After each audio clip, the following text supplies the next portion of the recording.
Wala silang awa. Pinatay kami ng aking ado ng mga masasamang loob dun sa mundo ng mga tao. Kahit naganapan nakatakdang mangyari. Nang sa aking pagkamatay, may kilala ng aking inang isang mortal na magiging ama ng aking kapatid.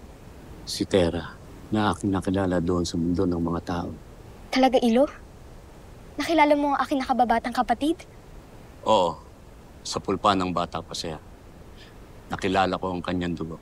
Kaya't ginawa ko ang lahat para turuan siya at sanayin kung paanong maipagtatanggol ang kanyang sarili. Kaya pala mahusay makipaglaban si Tera. Ikaw pala ang unang nagturo sa kanya. Anong klase nilalang ang aking kapatid? Mabuti ba siyang bata? Mabait rin ba siyang gaya ko? Napakabait gaya. Katulad din ng Mimina. Napakatapang rin niya. Kaya hindi ako nagtataka na siya ang sinasabing makadaday kay Mitena. Tunay na napakaganda nga ng kapalarang pinagkaloob sa kanya.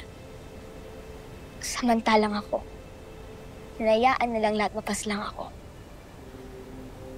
Husto na, Gaya. Hindi na dapat natin pinag-uusapan pa ang mga bagay na magpapalungkot lamang sa atin. Inu, kung ikaw ay galing na sa mundo ng mga tao, saan ka pa ngayon patutungo? Saan pa kundi sa inyong lupain? Hindi lamang para makita si Tera, kundi para malaman din kung saan naroroon ang aking mga anak. Kung ganun, ay sasama na lamang kami sa'yo, Ilo. Pagkat ibig ko rin makita muli ang aking ina.